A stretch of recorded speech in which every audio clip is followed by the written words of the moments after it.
Масичка на расклопување, книги, насмевка и одлично познавање на англискиот јазик. Елен Джовин има се што и треба. А подземната железница во Њујорк пак доби нова неофицијална станица за љубителите на граматиката.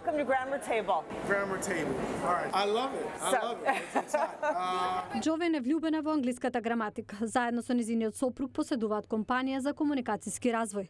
Традиционалните часови, како и оние онлайн, се низиниот живот, но таа сепак одлучи да внесе промени преку отворање камп во подземната железница и на њујоршките улици.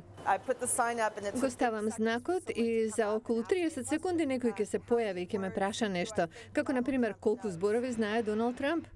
Иако ова е повеќе политичко отколку јазично прашање, Джовин верува дека разбирањето на правилата на јазичната структура ќе им помогне на луѓето подобро да се разберат на меѓународно ниво.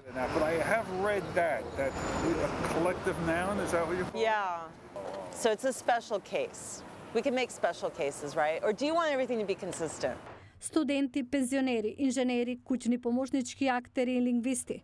Масата за граматика привлекува многу луѓе за кои англискиот јазик е полн со мистерии.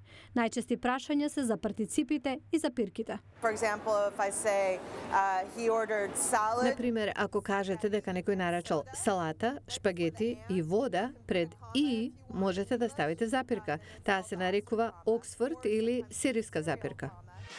Граѓаните што се возат во подземната железница многу лесно ја прифатија Елен. Музичари, полицајци, професори по англиски јазик многу често застануваат да направат муабет со неа.